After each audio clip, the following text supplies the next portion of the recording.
They circled like vultures with prepared attacks, dismissing her arguments before she could speak. Her measured response dismantled their narrative piece by piece, leaving their rehearsed talking points suddenly irrelevant. They thought they would humiliate her on live television. Instead, Karoline Leavitt left them speechless with a response no one saw coming. The studio of The Nightcap with Trevor Rhodes hummed with the familiar energy of pre-show excitement. Stage lights cast a blue glow across the polished set as makeup artists made final touches. Production assistants scurried between tasks, and the live audience buzzed with anticipation. They had come for the usual formula: clever monologues, political jabs, celebrity interviews, and the weekly panel segment where guests from opposite sides of the aisle supposedly engaged in thoughtful debate. But everyone knew what really happened on these panels, especially when a conservative was invited. It wasn't about dialogue. It was about entertainment, about watching someone being thrown to the wolves for the audience's amusement. Tonight's guest was different, though. At just 25 years old, Karoline Leavitt had already served as a White House assistant press secretary, run for Congress as the youngest Republican candidate in the country's history, and emerged as one of conservatism's rising voices. She was articulate, composed, camera-ready, and completely unafraid of hostile territory, which was exactly what awaited her. Backstage, Trevor Rhodes reviewed his notes, a smirk playing at the corners of his mouth, as he highlighted questions designed not to understand her positions, but to make them seem ridiculous, to provoke a reaction, to create a viral moment at her expense. "She's so young," he said to his head writer, who hovered nearby, clutching a coffee. "This should be easy. She'll either get emotional or try to seem tougher than she is. Either way, we win." The writer nodded in agreement. "The panel's prepped too. They know the angles. Jason's got those unemployment stats to counter her economic talking points, and Melissa's ready to go after her on women's issues." Trevor grinned. This was going to be good. Ratings gold, another conservative takedown to please his predominantly liberal audience, to reinforce what they already believed, that the other side wasn't just wrong, but laughably wrong, dangerously wrong, not worth listening to, only worth mocking. In the green room, Karoline sat alone, her blonde hair falling in the perfect waves, her navy blue dress conservative but stylish, her expression calm as she reviewed her own notes. She knew exactly what she was walking into. This wasn't her first hostile interview, far from it. Being young, female, and conservative meant being underestimated, dismissed, and often attacked from all sides. Liberal shows invited her as a punching bag, expecting her to crumble under pressure, to stumble over facts, to lose her composure, but they didn't understand who they were dealing with.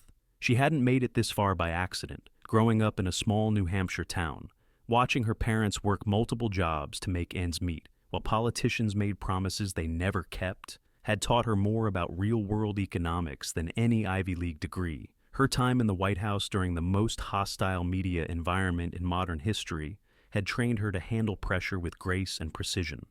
She wasn't just prepared for tonight. She was built for it. A production assistant appeared at the door. "5 minutes, Miss Leavitt." She nodded with a smile, thanked him, and gathered her thoughts. She wouldn't play the victim, wouldn't get angry, wouldn't give them what they wanted. She had something else in mind entirely. In the control room, the segment producer reviewed the rundown with the director. "We've got her mic'd hot during the commercial break. If she says anything juicy backstage, we want to catch it." The director nodded. This was standard practice for conservative guests especially. Catch them off guard, capture a moment of frustration, anything to make them look bad. "Trevor's going to open with her age," the producer continued. "Really lean into the inexperience angle, then pivot to her White House time. We've got those unflattering photos ready to roll." The director smirked. "Perfect."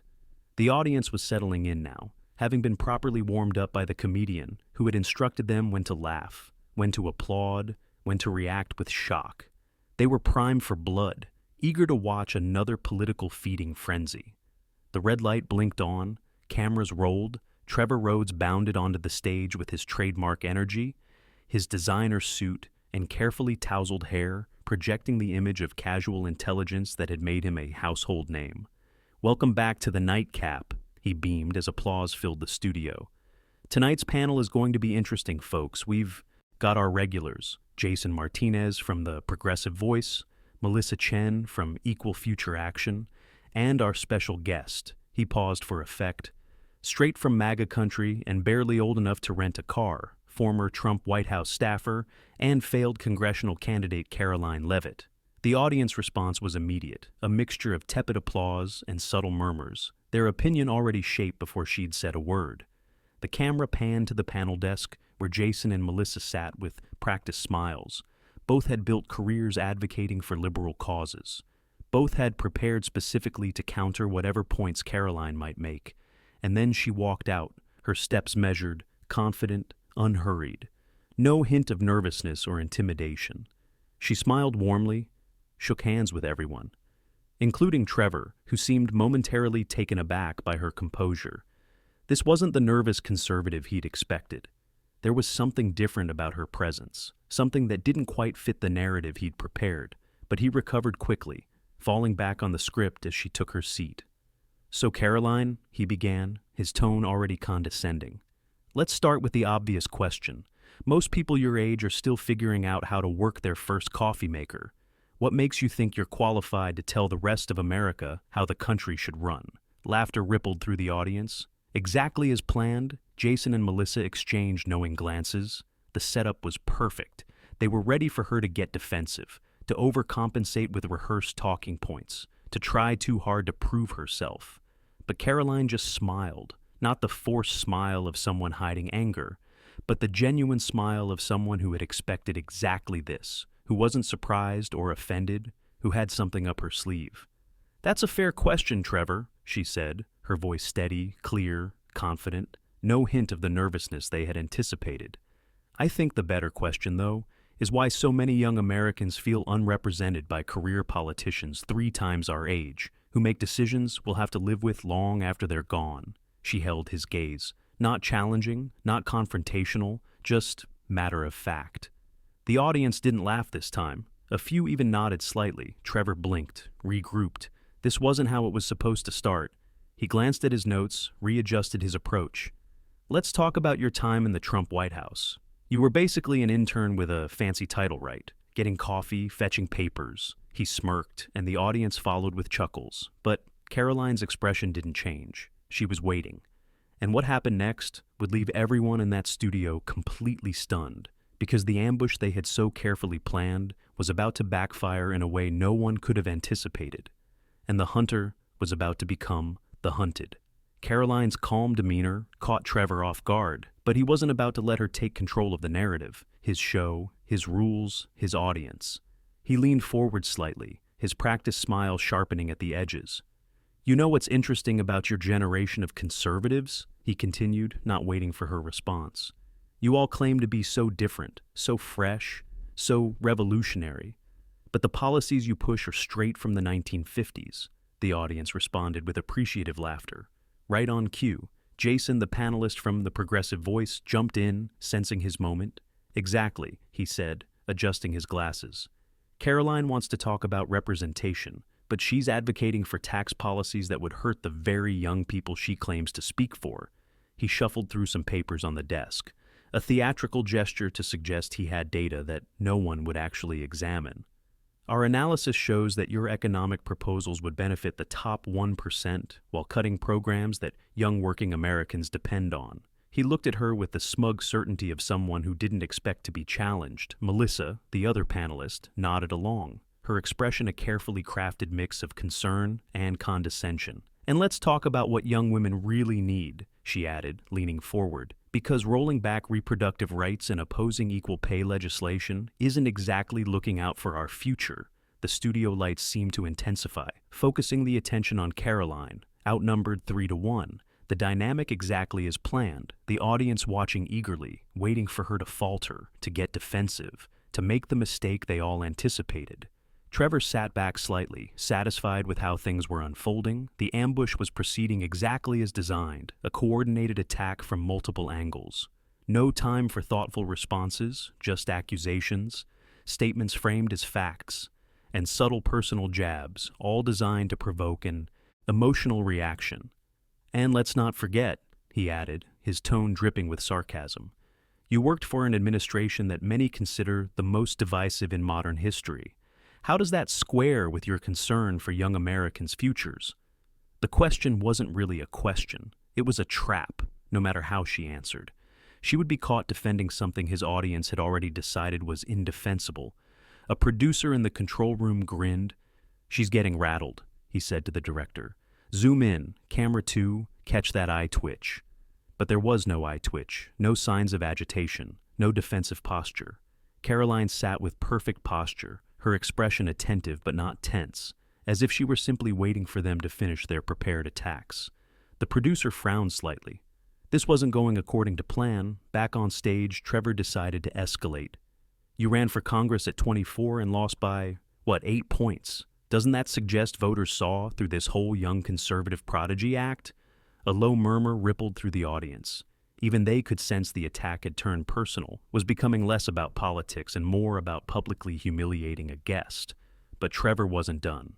"I mean, let's be honest, you're telegenic, you've got the look that conservative media loves, but at the end of the day, aren't you just repeating talking points crafted by the same old guard of the GOP? He gave a knowing look to the audience, inviting them to join in, reducing her to nothing more than a pretty face, a puppet with no original thoughts. The implication was clear and deliberate. She hadn't earned her position. She was simply a useful tool, an attractive vessel for outdated ideas. Jason and Melissa exchanged glances. Even they seemed slightly uncomfortable with how explicitly gendered the attack had become, but neither intervened. The silence stretched for a moment, the studio suddenly feeling different, as if the energy had shifted, as if everyone sensed they had crossed a line from political debate into something uglier. The camera operator zoomed in on Karoline's face, expecting to capture hurt, anger, humiliation, the money shot they had been waiting for. But what they captured instead was something they didn't expect. A calm, steady gaze, the slight raise of an eyebrow, the faintest hint of a smile, not the reaction of someone who had been wounded, but of someone who had been expecting this exact moment. Someone who had dealt with this kind of dismissal before and had come prepared for it. In the control room, confusion spread. "What's she doing?" the producer muttered. "Where's the reaction?" Trevor felt it too, the unsettling sense that his calculated attack had somehow missed its mark, that he was not in control of this segment the way he usually was. He glanced at his notes, searching for the next angle, the next provocative question. But for the first time that evening, he felt a flicker of uncertainty. "Let's talk about January 6th, he said, reaching for the most divisive topic he could find. "Your old boss still claims the election was stolen. You've danced around condemning the attack. Do you really expect young voters to support someone who can't even stand up for democracy?" This was the knockout blow, the accusation designed to put her on the defensive, to force her into either defending the indefensible or betraying her own side. There was no good answer, at least not one that would satisfy this audience, and Trevor knew it. The trap was set, the bait laid out. Now he just needed her to take it.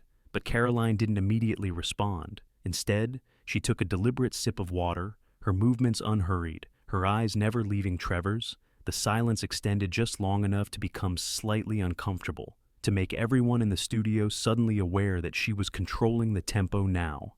"You know, Trevor," she finally said, her voice clear, steady, almost conversational. "Before I respond to that loaded question, I'd like to address something more fundamental." She set her glass down precisely, the small sound seeming to echo in the now quiet studio. "You invited me on your show tonight not to have a discussion, but to mock me."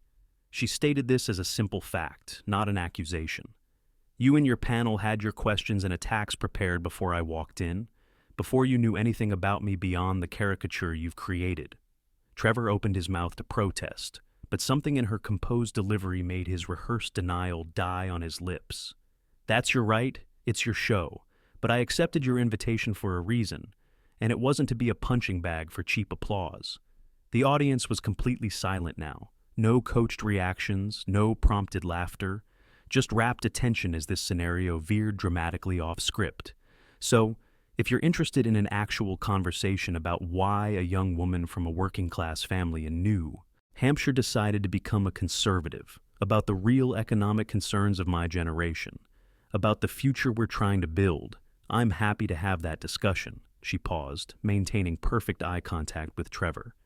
But if you're just looking for another segment where you ridicule half the country to make the other half feel superior, I think your viewers deserve better than that." The words hung in the air, not aggressive, not angry, not defensive, but carrying a quiet authority that seemed to fill the room. Trevor Rhodes, the man who always had a comeback, the host who never lost control of his show, found himself momentarily speechless. The teleprompter offered no guidance. His notes suddenly seemed inadequate. The panel guests looked at each other, then back at Karoline. No one had expected this response, this poise, this command of the moment, and what happened next would change the entire dynamic of the interview, transforming what was meant to be a public humiliation into something no one in that studio would soon forget. The silence in the studio stretched for what felt like minutes, but was only seconds. Trevor's expression shifted from shock to recovery as he attempted to regain control of his show. "Well," he said with a forced chuckle, "that's quite the speech from someone who claims to want real conversation. But let's get back to the actual issues." He glanced at his notes, desperately seeking familiar ground where he held the advantage. But Karoline wasn't finished. Her composed demeanor hadn't changed, but something in her eyes had sharpened. "I'd love to discuss actual issues, Trevor. That's why I came here tonight, despite knowing exactly how this would go." She gestured slightly, indicating the panel, the prepared attacks, the obvious setup. "I grew up in a small New Hampshire town, watching my parents work multiple jobs to keep our family afloat, while politicians from both parties made promises they never kept." Her voice remained measured, but carried an authenticity that seemed to cut through the artificial environment of the studio. "When I was 16, I worked after school at a local grocery store, watched as regulations raised prices, saw elderly customers counting pennies to afford basics while lawmakers claimed they were helping." The audience was completely silent now. No prompted reactions, no coached responses, just genuine attention. "When I was in college, I saw friends drowning in debt for degrees that couldn't get them jobs while being told more government programs were the only answer, despite being what got us here in the first place." Jason, the panelist from The Progressive Voice, attempted to interrupt. "That's a simplistic view of complex economic." But Karoline continued, her voice never rising, yet somehow commanding the space. "What's simplistic is dismissing the lived experiences of millions of Americans because they don't fit your preferred narrative." She turned to face him directly. "You quoted statistics earlier about tax policies, but have you actually talked to small business owners about how regulations impact their ability to hire young workers, to grow their companies, to serve their communities?" Jason blinked, clearly unprepared for this response, for being challenged not with angry rhetoric, but with questions about real-world impact. "I've seen the data, and the models clearly show." Karoline nodded.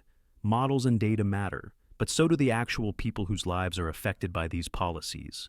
The single mom whose childcare costs eat up any raise she gets. The young entrepreneur whose dreams are buried under paperwork and compliance costs. The recent graduate who can't afford housing despite doing everything right." The camera panned across the audience, capturing expressions that had transformed from amusement to attention, some even nodding in recognition.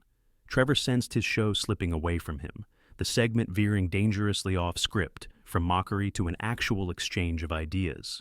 "Let's get back to my question about January 6th, he interjected, his tone sharpening. "Your deflection is noted, but our viewers deserve an answer about where you stand." It was a calculated move, a return to division, to controversy, to the comfort zone where his audience knew who to cheer and who to boo. Karoline turned back to him, her expression unchanged. "I've condemned political violence consistently on every occasion, regardless of who perpetrates it, whether at the Capitol on January 6th, in cities during the summer of 2020, or anywhere else at any time." She held his gaze steadily. "But I notice you only ask about one instance, never the others, which suggests you're less interested in my actual principles than in scoring points." Trevor's jaw tightened visibly. This was not how these segments usually went. Conservative guests typically took the bait, got defensive, got emotional, got angry. They didn't calmly dismantle the premise of the questions themselves. Melissa decided to jump in, attempting to redirect to her area of expertise. "Let's talk about women's issues. You oppose reproductive rights legislation that would protect young women's futures." She delivered this with practiced concern, the talking point she had used countless times in countless interviews. Karoline turned to her, expression thoughtful. "I believe in protecting all human life, including the unborn. That's a principle I don't apologize for. Before Melissa could respond with her prepared rebuttal, Karoline continued, "But I also believe we need better support systems for mothers, for families, for children after they're born. Something both parties have failed to prioritize." She leaned forward slightly. "The binary framing that women can only succeed if they can terminate pregnancies isn't just false. It's insulting to women who deserve better options, better support, better policies that don't force impossible choices." Melissa seemed momentarily flustered. This wasn't the typical pro-life response she was equipped to counter. Studies clearly show access to abortion is economically beneficial for women's careers. "And that," Karoline interjected, her voice still calm but carrying unmistakable conviction, "is exactly the problem with how we approach these issues. We reduce human lives to economic calculations. We tell women their success depends on ending the lives of their children instead of building a society that supports both." The studio had grown unnaturally quiet.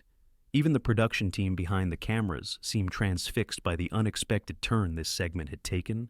Trevor glanced off stage seeking guidance from his producer, who appeared equally stunned. "You make everything sound simple," Trevor said, attempting to regain footing. "But these are complex issues with nuance that your black and white conservative view fails to account for." It was a desperate attempt to reframe the conversation, to push her back into the defensive position where he could regain control, but Karoline just nodded, acknowledging his point. "You're right. These are complex issues. They deserve thoughtful discussion, not oversimplification, not caricatures, not the performative debate we typically see on TV."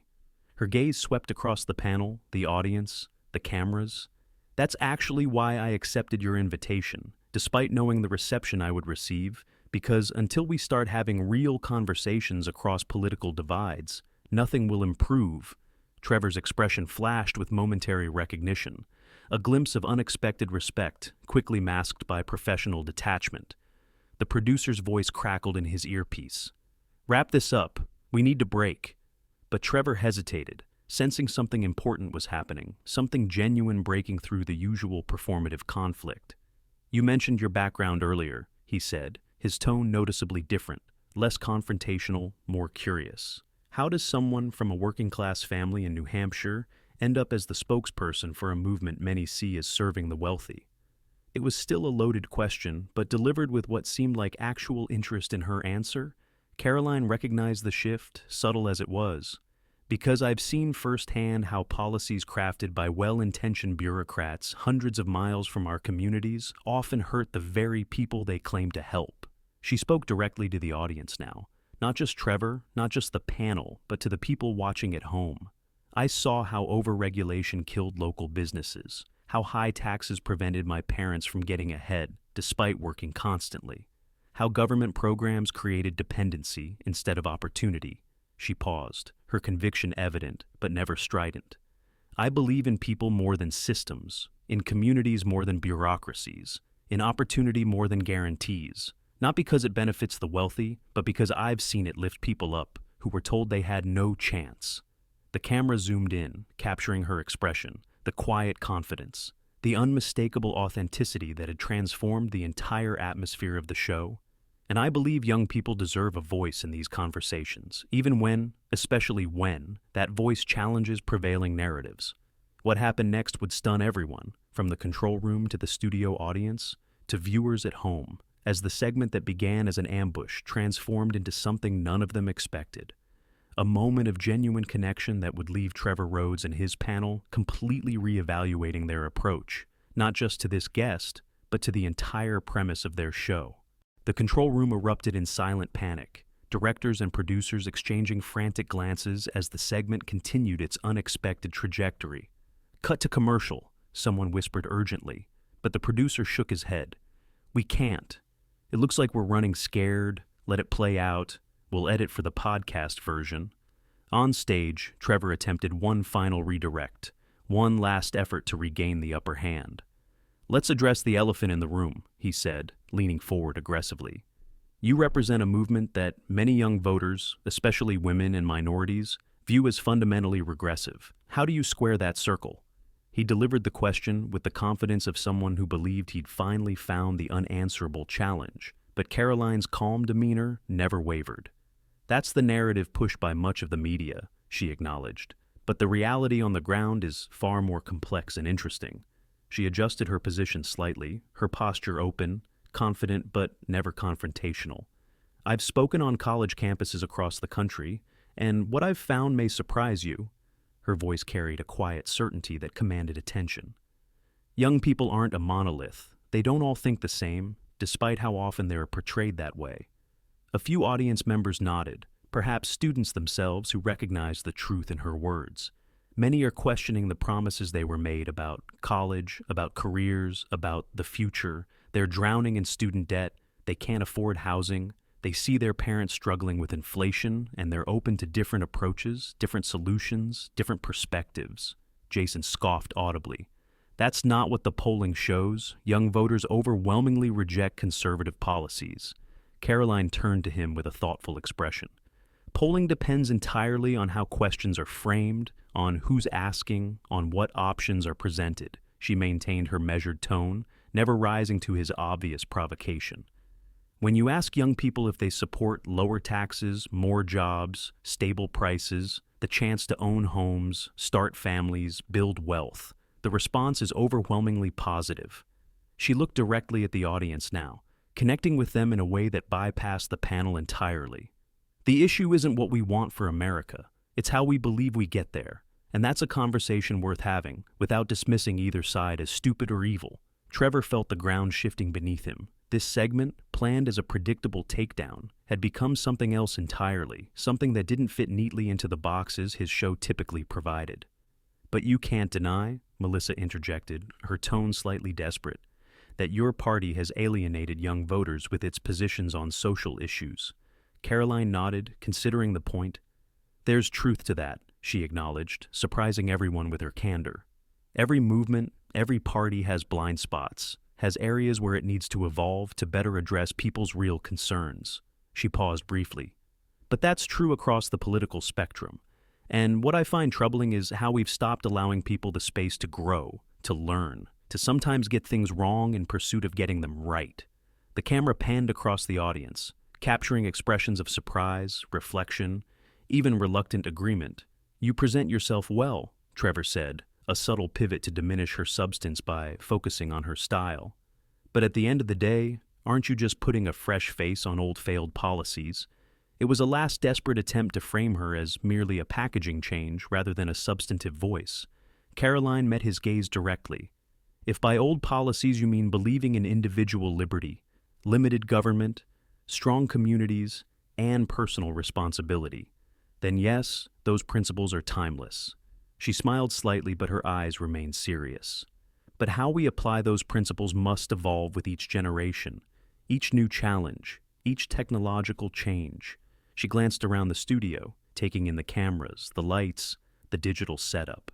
"Just as your show has adapted to new platforms, new audience expectations, new realities while maintaining its core identity." The comparison caught Trevor off guard, a moment of unexpected connection that humanized what had been an increasingly contentious exchange. "The question," Karoline continued, "isn't whether we hold on to foundations that work, but how we build on them to address the unique challenges facing my generation." She leaned forward slightly, her expression earnest without being naive, confident without being arrogant. "And that conversation deserves more than sound bites, gotcha moments, or personal attacks from either side of the political divide." A heavy silence fell over the studio, not the awkward silence of a failed segment, but the weighty silence of unexpected truth. Even Jason and Melissa seemed momentarily at a loss for words, their prepared talking points suddenly inadequate in the face of her authenticity. The director in the control room whispered, "Are we still doing this? Is this actually working?" The producer nodded slowly, almost in awe.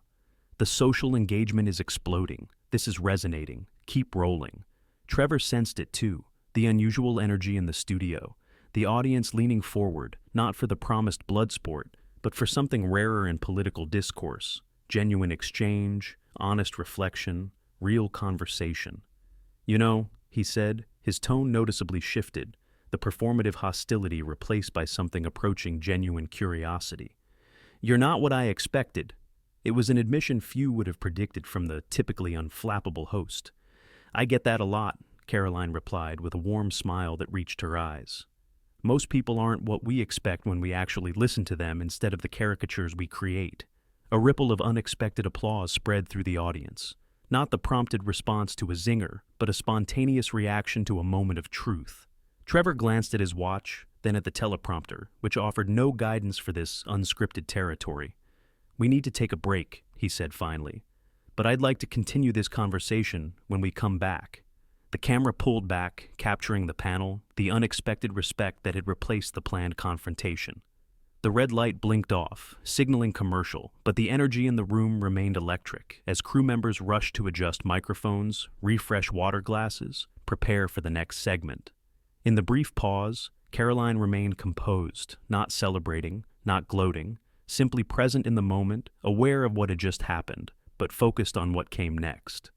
A production assistant approached timidly. "That was unexpected," she whispered, adjusting Karoline's microphone. "But really powerful, thank you." Karoline smiled in acknowledgement as Trevor leaned over during the break, his on-air persona momentarily set aside. "You know," he said quietly just between them, "we did have a different plan for how this segment would go." Karoline nodded. "I know." Her response carried no resentment, no accusation, just understanding. "It happens every time. Trust me, I'm used to it." Trevor's expression flickered with something that might have been respect, might have been regret. "Maybe that's the problem," he admitted. "Maybe we're all too used to it." Before she could respond, the director called, "30 seconds, back from break." Crew members scattered, cameras repositioned, and the moment of private honesty gave way to professional focus.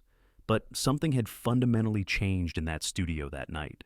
A segment designed to mock and dismiss had transformed into something unexpectedly authentic, and as the red light blinked back on, no one, not Trevor, not the panel, not the audience, not even Karoline herself, could have predicted what would happen next.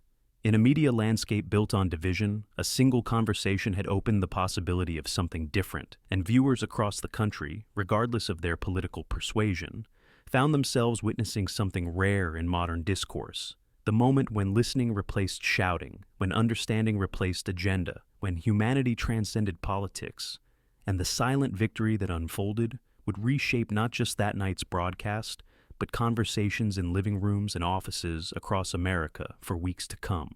As the show returned from commercial break, something had shifted in the studio atmosphere, no longer charged with the electricity of confrontation, but with something rarer in political television: genuine engagement.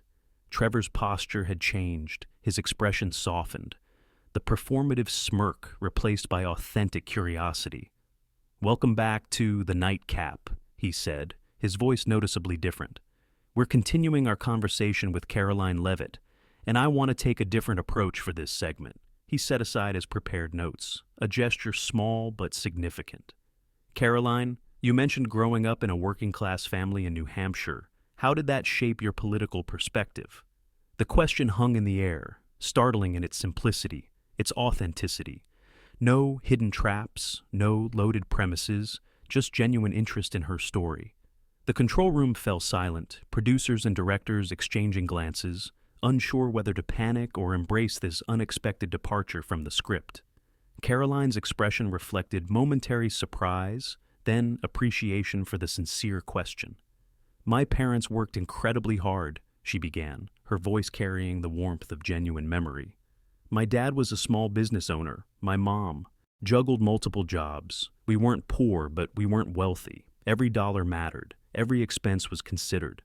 The cameras captured her expression as she spoke, not from talking points, but from lived experience. "I watched them struggle with regulations that made no sense for a business their size, with taxes that seemed to punish their hard work, with rising costs that outpaced their income." She gestured slightly, emphasizing her words. "But they never complained, never asked for handouts. They just worked harder, found solutions, taught me that responsibility and effort matter." Even Jason, the progressive panelist, was listening now, really listening. "What I saw firsthand," Karoline continued, was that government policies, no matter how well-intentioned, often hurt the very people they claimed to help, created more problems than they solved. She looked directly at Trevor.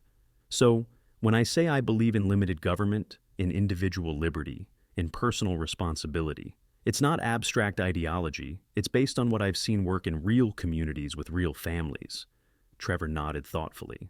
But surely there are areas where government does play an important positive role.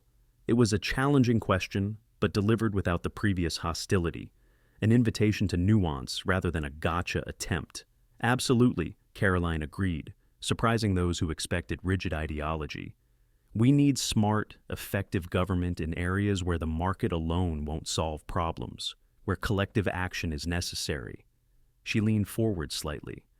The question isn't whether government has a role, but what that role should be, how large it should be, how close to the people it should operate.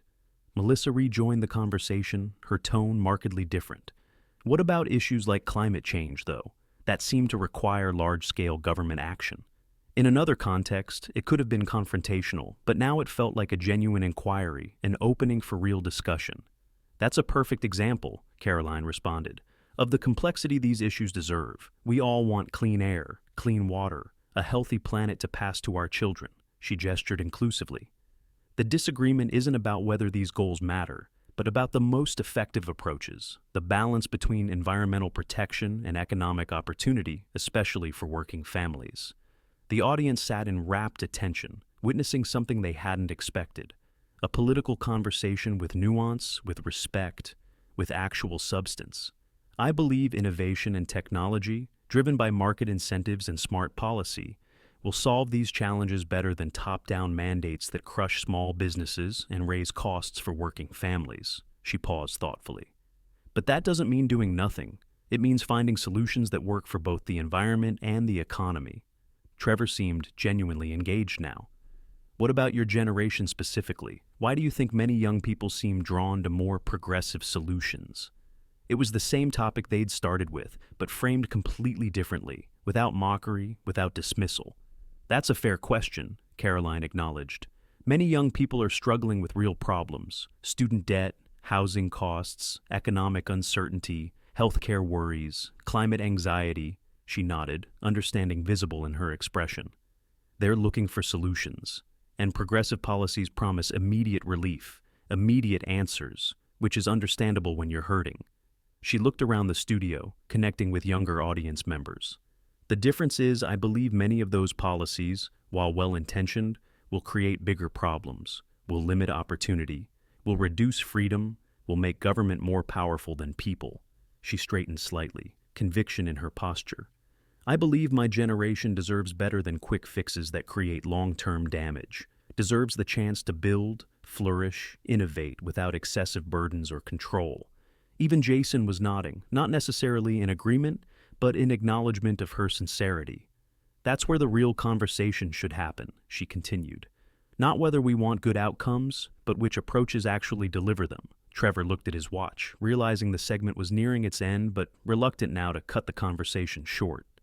We're almost out of time, he said, regret evident in his voice. But I want to ask one final question. He leaned forward, genuine interest in his expression. What would you say to young people watching who may disagree with your politics, but are trying to make sense of these divided times? Karoline considered the question, giving it the thought it deserved. I'd say first that disagreement isn't division, that we can see issues differently, hold different values, prioritize different approaches while still respecting each other as Americans. She smiled warmly. I'd say listen more than you speak, read beyond your comfort zone, engage with ideas you initially disagree with, not to change your mind necessarily, but to understand why others think differently. The studio was completely silent, absorbing words rarely heard on political television. And I'd say, remember that most people on all sides of these issues want similar things for our country: safety, opportunity, prosperity, justice. We just have different ideas about how to achieve them. She looked directly into the camera, speaking now to viewers at home. If we start from that understanding, that our political opponents aren't enemies but fellow Americans with different perspectives, we might find more common ground than we ever thought possible. As the segment came to a close, Trevor extended his hand across the desk. Karoline Leavitt, thank you for joining us tonight for what turned out to be a very different conversation than I expected. The honesty in his statement drew appreciative laughter from the audience, who had witnessed the remarkable transformation. Thank you for giving me the space to actually share my perspective, she replied, shaking his hand with genuine warmth. As the show cut to commercial, the studio erupted in animated conversation, audience members turning to each other, discussing what they had witnessed. Crew members approaching Karoline with surprise compliments. That was not what I was expecting, one camera operator admitted. But it was probably the best segment we've had all year. In the control room, producers were already reviewing social media reactions, which were exploding across platforms. This is going viral, one said in disbelief. But not for the reasons we planned, Melissa approached Karoline as she gathered her notes. We disagree on almost everything, she said with unexpected candor. But I appreciate how you handled this tonight. It's given me something to think about. It wasn't agreement, it wasn't conversion, but it was something perhaps more valuable. Genuine respect across political differences. As Karoline prepared to leave the studio, Trevor approached, away from the cameras, away from the performance. I owe you an apology, he said quietly. We invited you here for the wrong reasons, prepared all the wrong questions, expected all the wrong answers. Karoline smiled, understanding in her expression. It happens more often than you'd think, she replied. Maybe that says something about the state of our political discourse. Trevor nodded, considering her words. Maybe next time you're in town, we could continue this conversation, but start from a better place. It was a small moment, an understated exchange, but it represented something significant in a media landscape built on conflict. The possibility of something different, something more substantive, more honest. Something the audience had responded to with unexpected enthusiasm. As Karoline finally left the building, walking into the cool evening air, her phone buzzed continuously with notifications. Clips from the segment already spreading across social media, generating discussions that crossed political boundaries. The story that would unfold from this night wasn't the one anyone had anticipated. Not the producers, not Trevor, not the audience, not even Karoline herself. But it was perhaps the story people needed in a time of division, hostility, and performative outrage. A reminder that genuine conversation, authentic engagement, respectful disagreement were still possible even in the most unlikely settings, and that sometimes the most powerful response to attempted humiliation isn't anger or counterattack, but the quiet strength of conviction, delivered with grace, intelligence, and unshakable calm. By morning, the clip had spread far beyond the show's usual audience. Millions of views across platforms, shared by people across the political spectrum. Not for the gotcha moment originally planned, but for something far more unexpected. The rare sight of authentic political conversation in a media landscape built on conflict. Karoline's phone had not stopped buzzing. Messages from friends, family, colleagues, interview requests from surprised media outlets who had expected a very different outcome. She sat in her hotel room, coffee in hand, watching the reactions unfold with quiet amazement at how hungry people seemed for something beyond the usual political combat. In the offices of The Nightcap, a very different meeting was taking place than the one Trevor had anticipated. Executives reviewing the ratings, the engagement, the unexpected positive response to what should have been just another takedown segment. The numbers are incredible, the network head said, sliding analytics.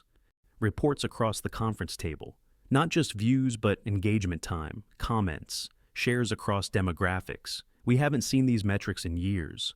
Trevor nodded, still processing the previous night's unexpected turn.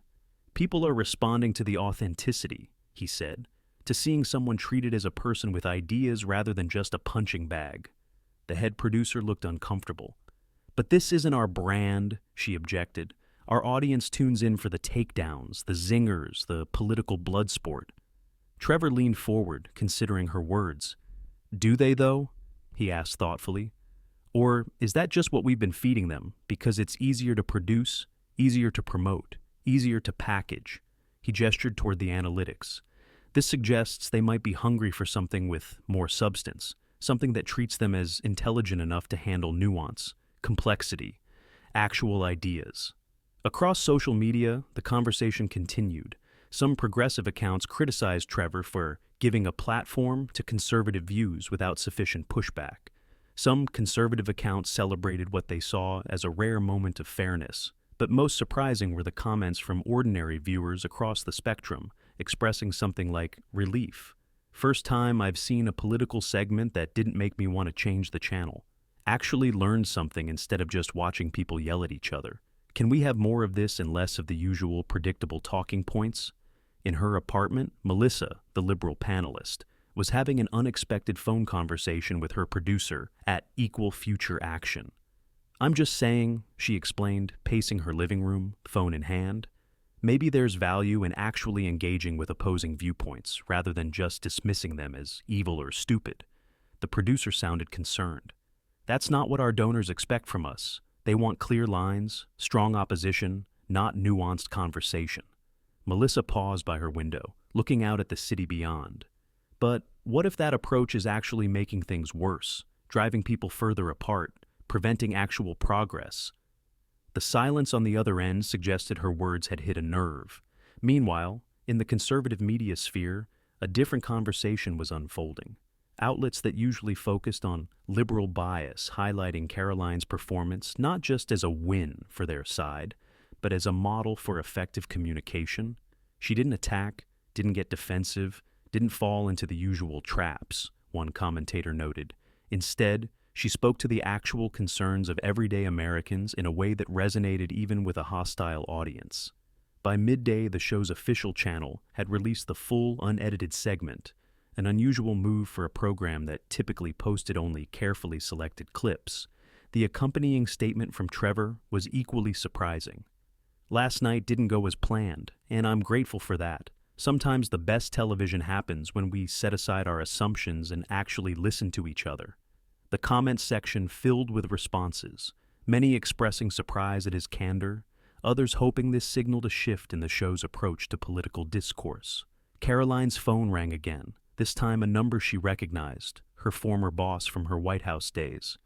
"You did something remarkable last night," he said when she answered, "showed how effective our message can be when delivered, with grace, intelligence, and authenticity." Karoline smiled at the compliment. "I just spoke from the heart," she replied, "about things I actually believe, based on experiences I've actually had." "Exactly," he agreed. "And that's what connected.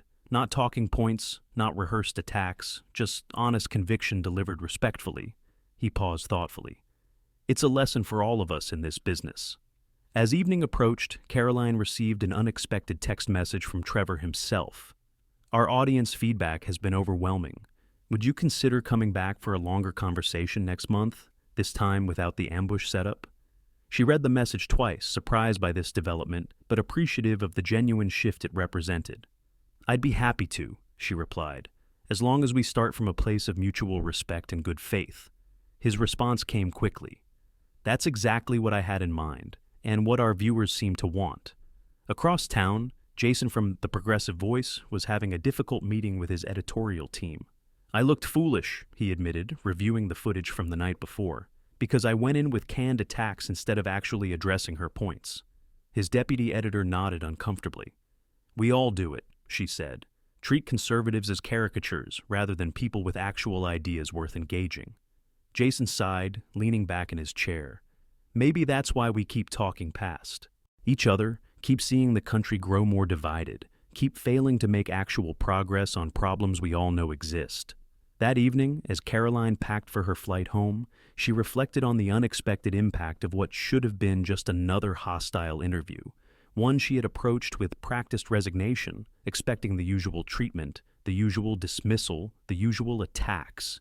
Instead, something different had happened, something that seemed to resonate far beyond her own political circle. She had received messages from young conservatives thanking her for representing their views with intelligence, grace, and conviction. But more surprisingly, she had received notes from political opponents expressing appreciation for her willingness to engage in actual conversation. Even from a student who wrote, "I still disagree with most of your positions, but you made me realize I've been dismissing conservative ideas without actually understanding them, and that's something I need to work on." It wasn't about changing minds or winning converts. It was about something more fundamental, more necessary in a divided nation. The possibility of disagreeing without dehumanizing, of recognizing the humanity on the other side, of finding ways to talk across differences rather than simply shouting into echo chambers. As her phone buzzed with another notification, another request for an interview, another message of support, Karoline realized something important had shifted, not just for her career, but perhaps, in some small way, for the broader conversation. The attempted public humiliation had transformed into something unexpected, a moment of connection across divides, a reminder that beneath the performance of politics were actual human beings with genuine concerns, with authentic beliefs, with real experiences, and that treating those beliefs and experiences with respect rather than contempt might be the first step toward healing a fractured national conversation. The lasting impact wouldn't be measured in viral clips or social media mentions, but in the subtle shift in how people engaged, in the possibility that even in the most divided times, genuine conversation remained possible, that beneath the noise and fury of political combat was a quieter, more meaningful exchange waiting to be rediscovered.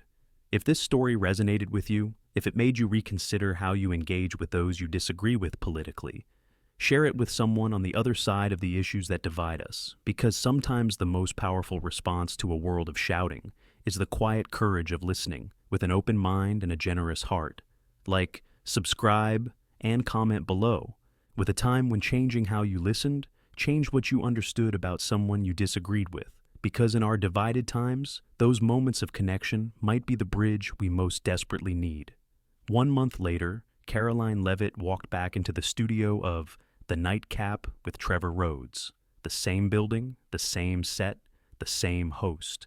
But everything else had changed. This time, there was no ambush planned, no gotcha questions prepared in advance, no panel poised to attack from all sides. Instead, a simple two-chair setup for an extended one-on-one conversation promised to be substantive, respectful, nuanced, all the things political television rarely was.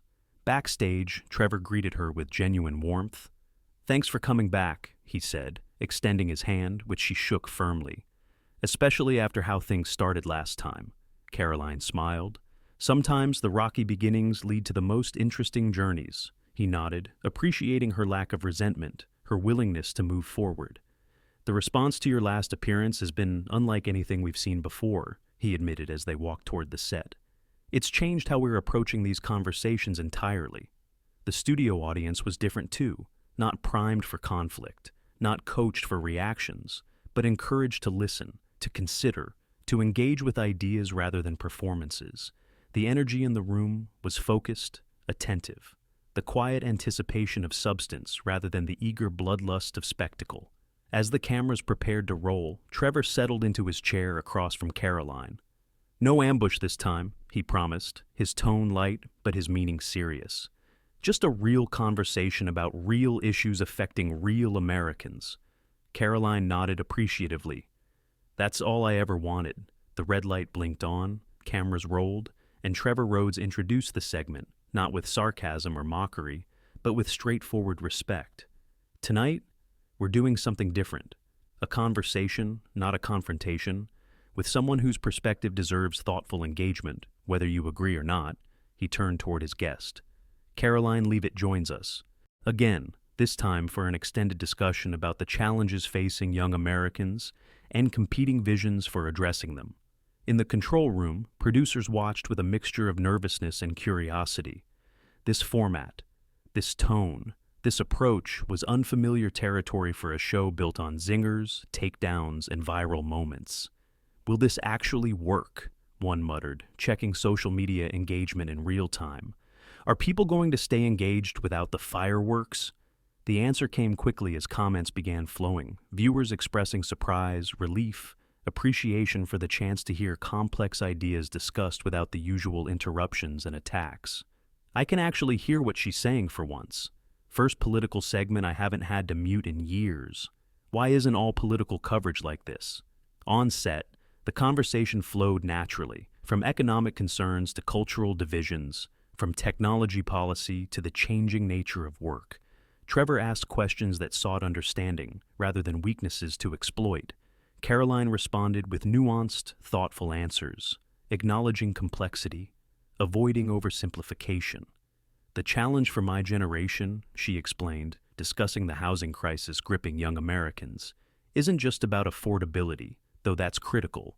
It's about the entire pathway to stability that previous generations could navigate, but now seems blocked at every turn. Trevor nodded, encouraging her to continue. College costs have exploded while the value of many degrees has diminished. Housing prices have soared while wages stagnated. Regulations make building new homes prohibitively expensive, while zoning restrictions limit supply artificially. She leaned forward slightly, emphasizing her point. These aren't just conservative talking points.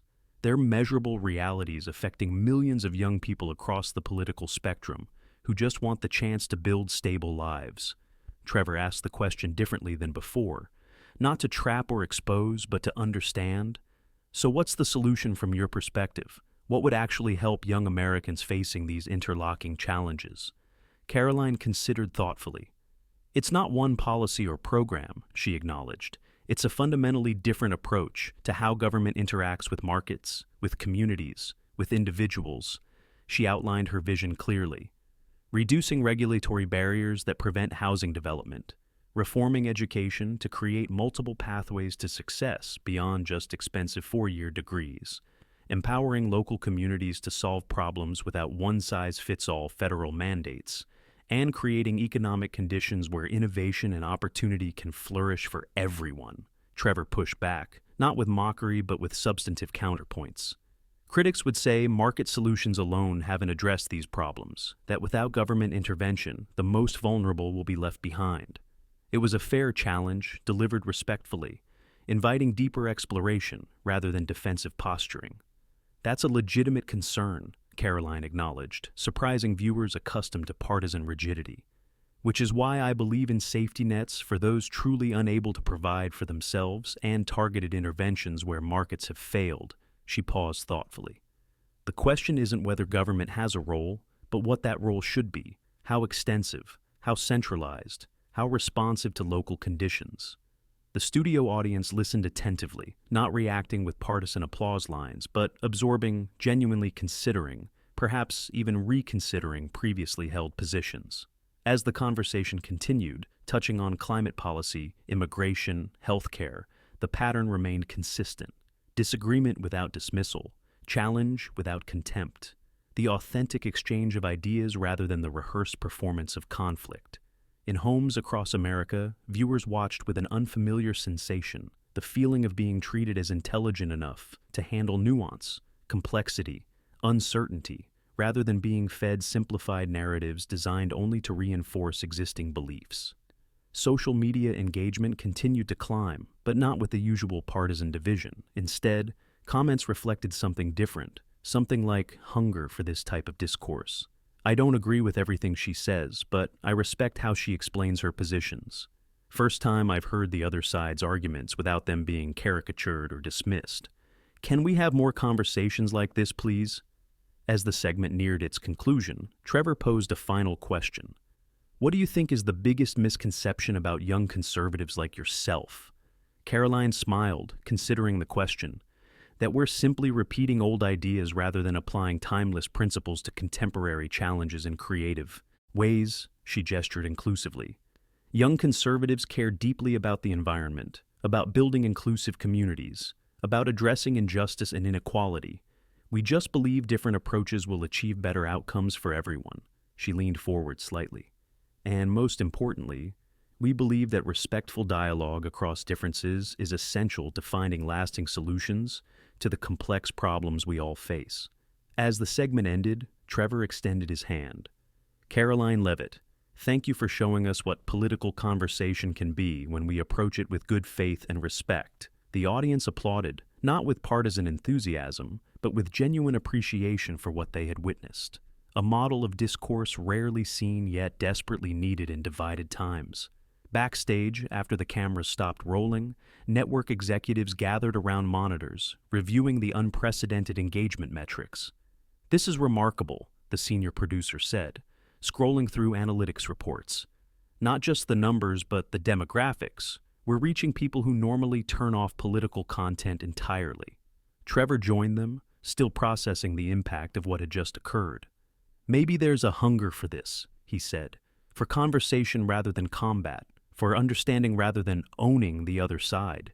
He glanced toward where Karoline was gathering her notes, preparing to leave. Maybe we've been underestimating our audience all this time. As she prepared to depart, Karoline reflected on the journey from that first hostile interview to this thoughtful exchange, how an attempt at public humiliation had transformed into something unexpected, something that seemed to resonate with Americans tired of shouting, hungry for substance, desperate for respect across political divides. The producer approached hesitantly. "We'd like to make this a regular segment," she said, "across the divide, monthly conversations that bridge political differences with substance, respect, and good faith." Karoline considered the offer with surprise. "I think that's exactly what we need right now," she replied. "Not more noise, but more understanding. Not more performance, but more authenticity." As she finally left the studio, walking into the evening air, Karoline recognized that something significant had happened, not just for her career, but for the broader conversation. A small crack in the wall of division, a glimpse of what political discourse could be when stripped of performance and posturing, when rooted in mutual respect and genuine exchange. One conversation wouldn't heal a divided nation. One interview wouldn't solve complex problems, but it offered something precious in troubled times, a model, a possibility, a way forward beyond the shouting, beyond the mockery, beyond the endless cycle of attack and counterattack, towards something more constructive, more healing, more worthy of the challenges we face together.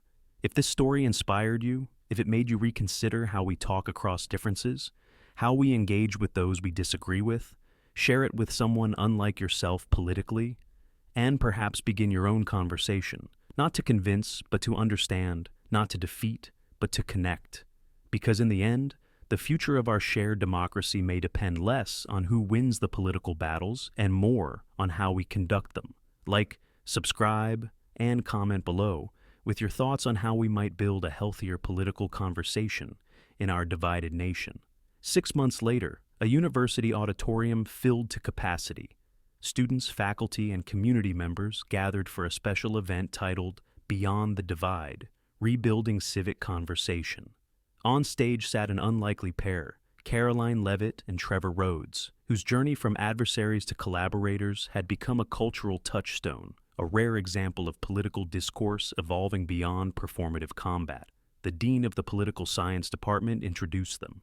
What began as a contentious television segment has transformed into a movement challenging how we engage across differences in our deeply divided nation. The audience applauded as Trevor and Karoline exchanged a knowing glance, recognizing the unexpected path that brought them to this moment. In the months following their second interview, Across the Divide had become more than a monthly segment on Trevor's show. It was now a podcast, a speaking tour, and even required viewing in university courses on political communication across the country.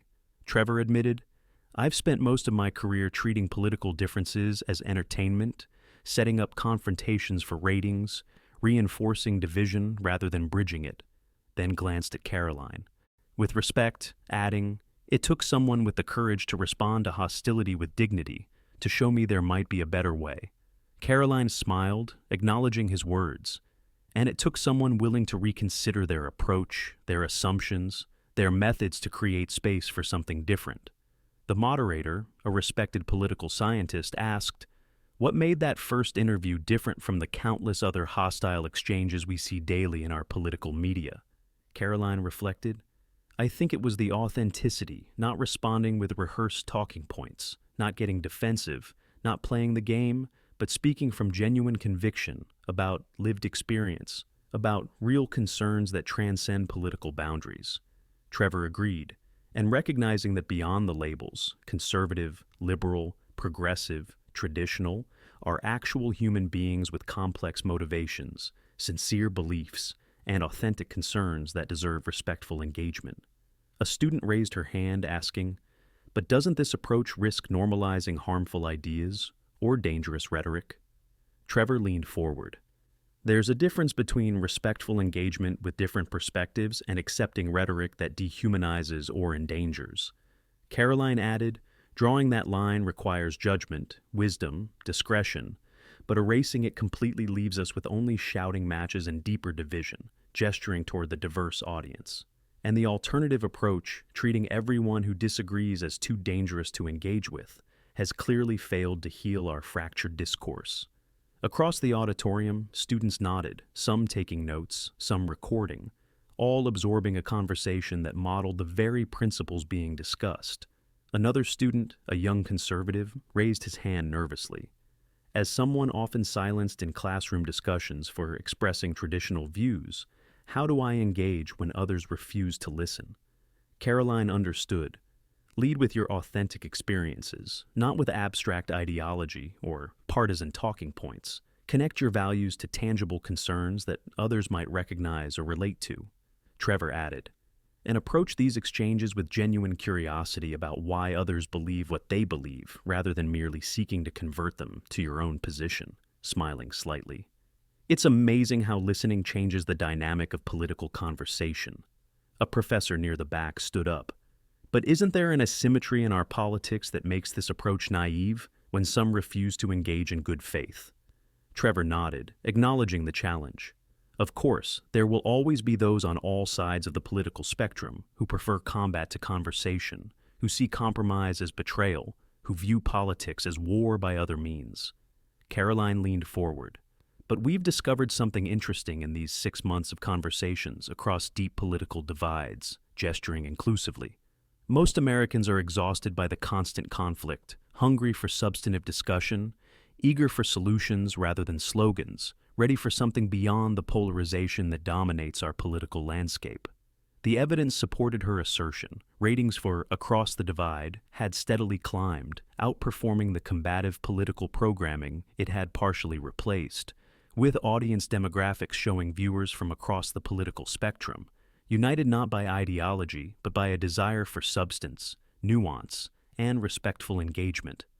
The conversation continued for another hour, touching on specific policy disagreements, exploring competing visions for America's future, modeling how differences could be navigated without demonization, without dismissal, without the toxic hostility that had come to define political discourse. As the event concluded, students lined up to ask questions, share perspectives, and express appreciation for a rare example of how political conversation might evolve. One young woman approached Karoline. "I disagree with many of your political positions," she admitted, "but watching you engage with respect and substance has changed how I think about conservative perspectives." A young man told Trevor, "I used to watch your show for the takedowns. Now I watch to actually understand perspectives different from my own." These comments reflected something significant, a subtle shift in how some Americans, particularly younger ones, were approaching political engagement, not as a battle to be won, but as a conversation to be navigated with intelligence, respect, and good faith. Later that evening, Trevor and Karoline sat in a quiet corner of a local restaurant, reflecting on the journey that brought them from that first contentious interview to this unexpected collaboration. "Did you ever imagine," Trevor asked, sipping his coffee, "that an ambush interview would lead to all this?" Karoline smiled, shaking her head. "Never, but it shows something important about you. Political engagement that rejected both the performative combat of cable news and the enforced conformity of echo chambers, offering instead a middle path where differences remained but dignity prevailed, where conviction wasn't compromised but contempt was replaced by curiosity. It wasn't a complete solution to America's divisions. It didn't resolve the deep disagreements about policy, values, and vision, but it offered something essential in troubled times. A reminder that beyond the politicians, the pundits, and the platforms were actual citizens, actual neighbors, with shared concerns, shared hopes, and shared futures, who needed ways to talk with each other rather than past each other if they hoped to address the challenges facing their communities, their nation, their world. Because in the end, democracy itself depends not on agreement, but on the capacity to disagree without destroying the bonds that hold us together as a people. The unexpected legacy of that hostile interview turned respectful conversation might ultimately be measured not in ratings, not in speaking engagements, not in accolades, but in countless private moments where Americans, inspired by this example, chose to engage differently across differences, to listen before dismissing, to understand before judging, to recognize the humanity behind the politics in a time when that recognition had become increasingly rare and increasingly necessary. If this story inspired you to approach political differences differently, to listen more carefully to those you disagree with, to seek understanding before seeking victory, share it with someone unlike yourself, and perhaps begin your own conversation across the divides that separate us, because the future of our shared democracy may depend on our capacity to see each other as fellow citizens, rather than as enemies to be defeated. Like, subscribe and comment below with how you found ways to engage across political differences in your own life and community.